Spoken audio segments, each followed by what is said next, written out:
Hello, everybody. Mr. J. Today, we're going to talk as fast as I can about a subject that isn't going to get discussed in this way in most American history classrooms across the United States. This subject would be taboo to discuss and to discuss in the way that I'm about to discuss it. But it's all information that every American citizen should know and understand to be able to better discern what is happening in the American nation that we live in right now. A comprehensive history of financial power in the United States is something that should be understood. An overview of the banking system. And I am no banker and I am no business expert, but I am an expert in history and I do understand chronology and I do understand cause and effect and I do understand human relationships, and I do understand the struggle for power from a historical construct. And I would also probably wager to believe that many of you think that money is also power. And if money is also power and you agree with that sentiment, then you'll want to understand how money works. Now, we're going to start this quick lesson by looking at the beginning of our nation. And the beginning of our nation, right after the American Revolution, the United States had a tremendous debt. Now, that tremendous debt that we had to climb out of is one of the reasons that the United States began the nation with a centralized bank called the Bank of the United States. This was the actual first issue that created the two political party system in the United States. The Hamiltonians supported the creation of this Bank of England backed central bank. And if it's Bank of England backed, do not forget it was in the 1700s that the House of Rothschild sent its agents across Europe to head the big five banks in Europe. And by this time, at the end of the 1700s, they've already been very, very well established and have a tremendous amount of influence. So to understand, we always hear the name of the Rothschilds, but to understand where the power not even necessarily originates, but where it continues to emerge is during this time. So that being said, this next five administrations of the United States presidencies of Washington, Adams, Jefferson, Madison, Monroe, Adams, all the way until Andrew Jackson, and you'll notice bullet 2 there is the Andrew Jacksonian Bank War. The nation had begun to not trust the Bank of the United States. Over those five presidencies, six presidencies, it had turned into something that had manipulated the economics of the nation. It had turned into something that had lost the trust of the American people and seemed to have a lot of influence in positions of power.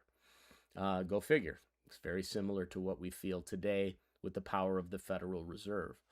So Andrew Jackson conducted a bank war, and he did so in such a way that almost got him assassinated two different times. Now, I don't know and don't claim to be able to tell you the motivations behind each single assassination attempt on Andrew Jackson, but I would not be surprised if this had something to do with it, as we will learn with the assassinations of both Abraham Lincoln and John Kennedy are largely connected to financial power. Now, the national bank went away, and financial power in terms of concentrated central banking did not exist. That was now out to state banks and to private banks and lenders to conduct monetary policy, more so at the local level. Now, what we are going to see in the United States Civil War is the need to consolidate power in a central government so that we can prosecute that civil war. Now, to prosecute that civil war was going to take extra revenue to fund war, so they are going to create temporarily in 1861 the bank will be temporarily resurrected. For a short term, it was only supposed to exist during the tenure of the Civil War and then be discontinued, which it was.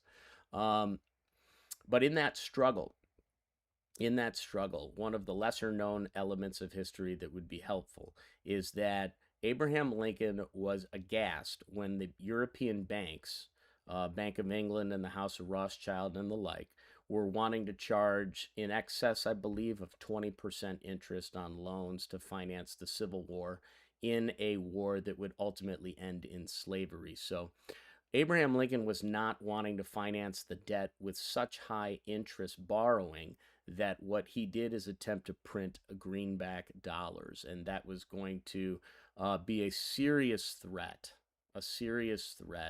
to the system of lending and credit.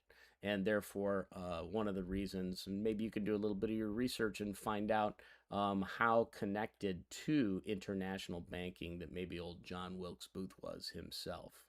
Um, just more fun history to research. Now, the resurrection completely of what is going to be the original Bank of the United States is going to be the Federal Reserve in 1913. That Federal Reserve system will basically be voted in by Congress, and it will take ownership of the monetary system out of the hands of Congress and give it to the private bankers. It is called Federal Reserve so that most Americans believe that it is somehow connected to the government, but it is none the like at all. Technically, Congress has oversight, and technically, the president does appoint the Fed chair. But other than that, there really is no decision making or enforcement power or control over the monetary system anymore by we the people via the federal government. That is in the hands of the private banks. And essentially, long story short, they have spent the last 100 years buying the American population off with credit and materialism. Um, Now, to finance this operation, to begin to get the citizens to pay taxes on money that the bank gets to print and loan to the government, whew, that's a mouthful. In order to be able to do that, they were going to need to create the Internal Revenue System, a Puerto Rican corporation, because to actually have it be part of the United States would be unconstitutional. So the IRS is a Puerto Rican corporation. And what happens pretty quickly thereafter is the United States will begin financing the Allies in World War I. Now, after 2 years of hundreds of millions of dollars of financing the British and the French, lo and behold, they were losing the war come 1916 and 17. And by that time, Wall Street bankers who are basically Bank of England bankers, who are basically Bank of Rothschild's bankers, are getting very nervous that they will not be able to recoup their loans. So to manipulate that situation, you will have America get involved in World War I. If you want to do any research on the sinking of the Lusitania and that whole drama, please feel free. America does finally get involved in World War I in 1917, and ironically, at the same time, it's many of the same Wall Street, New York banks, and the Federal Reserve connected individuals that are also loaning money to the Bolsheviks in Russia to finance the revolution. Check out Kuhn, Loeb and Company from Wall Street. Look at the connections between Leon Trotsky and the Communist Party and Wall Street bankers. Now, once you get over that hurdle and you realize that we not only were financing Britain and France to a large degree, but American financial interests were also financing communist takeover in Russia, then you're ready to deal with the aftermath of that in Europe, which is going to be the 1920s. And the country that was blamed for starting the entire war of World War I was Germany. So that Germany was sidled with 33, always interesting numbers these folks choose to pick, $33 billion worth of war reparations. And to sign the war guilt clause saying the whole thing was their fault, which every historian, even mainstream historians have said is just flat out wrong. The Treaty of Versailles was a punitive measure that really created World War II. But that may have been the goal all along. So, internationally, Germany has no choice but to print money and to try to print their way out using the exact same system, ran a series of hyperinflation. Just so you know, the nation or banking institutions, mostly in Wall Street, that were loaning the money to Germany to pay their war debt were located in the United States, and that money would circulate through Germany and circulate through Britain and France and then circulate back here. Whew, it's one big merry-go-round, with very few winners at the top of this and many, many dead folks at the bottom of this. Now, after this takes place, you will have the credit system basically invented, consumer credit in the 1920s, and the financial system gets flooded with Federal Reserve notes. And the people flooding the market with Federal Reserve notes during the 1920s eventually pulled that system back in on October 29th, 1929, and the same people that created the credit yanked it out and consolidated more financial power. Now we get a president in the New Deal who many people called a communist, or many people were calling a socialist sympathizer because of the actions Franklin Roosevelt was choosing to uh, and policies he was wanting to pursue during the New Deal. But probably the greatest indicator for you on this is to separate yourself from what a communist is in your mind to a socialist, to a fascist, to a democratically elected president, whatever. Separate your mind from the conditional terms that you've already been instructed with and try to look at the objective nature of the decision making of this history. You will see things more clearly. Now, one of the first things Franklin Roosevelt did was push for the Gold Act of 1934. In all seriousness, I kid you not, America. For young people that don't know, the federal government said that it was now illegal for Americans to own gold specie. Gold and silver coins would not be honored anymore inside the United States, and you needed to take your gold coins down and submit them to the federal government, and you would get $35 an ounce of Federal Reserve notes for your ounce of gold. If you do the math on that now, you'll realize who made out in that deal. So the Americans now are not allowed to own and use gold, but the government is. The same government that gave us the Federal Reserve System, the same government that gave us World War I, and now the same government that is really getting ready to give us World War II here as well. And as we get closer to World War II, many people will also understand America had a very strong isolationist conviction. The American population, by 90%, overwhelming numbers, wanted to stay out of World War II. A whole nother story and a whole nother lesson, but we found that impossible. Shouldn't have been impossible, but get into your history of World War II and understand how the United States gets involved. It's a little bit deeper than dropping the bombs at Pearl Harbor. So America, Britain, and now and then soon hereafter, the Soviet Union. So Joseph Stalin will eventually be an ally. We will technically not be a communist country, and we'll say that we're anti-communist, but we will end up financing the Soviet Union now, and that really means financing, in a way, the Communist Party and their power and control that will lead to Eastern European domination after World War II, and then put the United States at the forefront of the Western control. And now the world is divided into two spheres, and those two spheres can hate each other. And while that takes place, the same individuals can finance the Cold War, finance and manipulate and control fear, and instill fear into the entire population of the world. through the threat of nuclear annihilation and the like.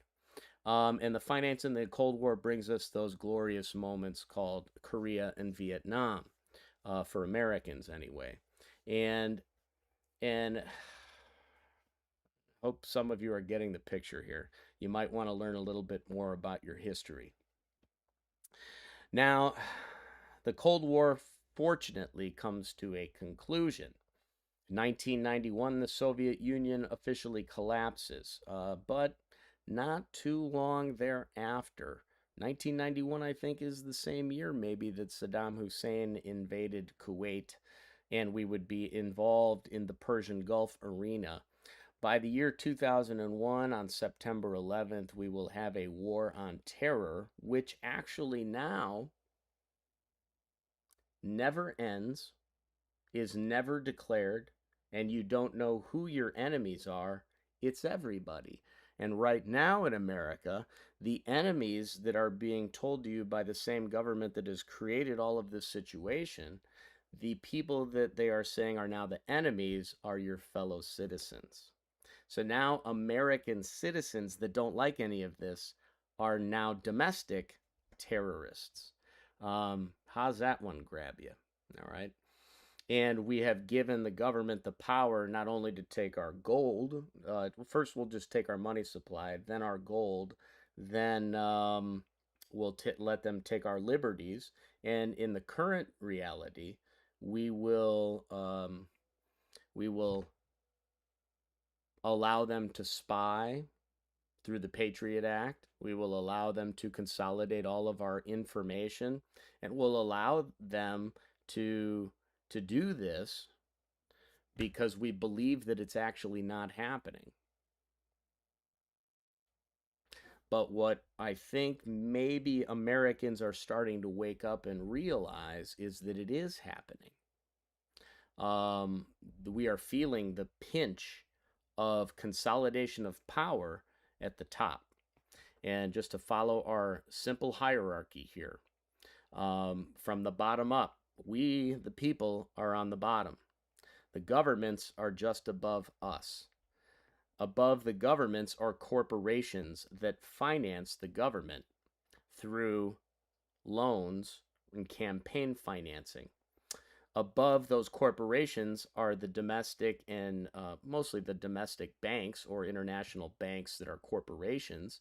And then above them are the national or central banks, number one in the world being the Federal Reserve. Now, above that are the banks that were created after World War II to more efficiently regulate the New World Order, which is the post World War II world order, which is the one we're currently in, which doesn't feel real good right now. And at the top of all of that is the Bank for International Settlements, and that is the bank that makes the majority of the rules. Who makes these rules? Really, I can't say 100%. None of us can, because we are on the bottom of this pyramid and we are not allowed to know. However, we are often called upon to fight and die for this whole thing that I've just explained to you that the roots are. And now the people that are still pushing for this agenda want to push for the World Economic Forum, the Great Reset. They wanted to also give vaccines to everyone in the whole world, and we're learning some different things about that now. And they want to do climate laws on the entire planet to consolidate more regulation. I'm sure that it's for the environment, though. Anyway, ladies and gentlemen, this is a quick walk through some of the ideas and events that have taken place. If you want to understand a little bit more about what's happening in America today, these are the things that are not going to get discussed in the United States history high school classroom. Yet, can you imagine going through your life thinking that you understand all of these things, but not really at all? And how come I was 47 years old for the first time when I learned that John F. Kennedy also authorized the printing of silver-backed currency in direct competition with the Federal Reserve? That was in July of 1963. John Kennedy was assassinated in November of 1963. And that is one motivation that isn't even covered or discussed in the 6th floor textbook depository museum. Plenty of other theories. I've been there. I've seen it. I listened. I tried to study all those other theories. But then this one was brought to my attention at 47 years old. Why? Is because this information that is the most critical for Americans to learn at this juncture is being withheld from us. And it's been withheld from us for a long time. People are waking up. Let this be a little lesson and profit by it. Share it if you want. Take care.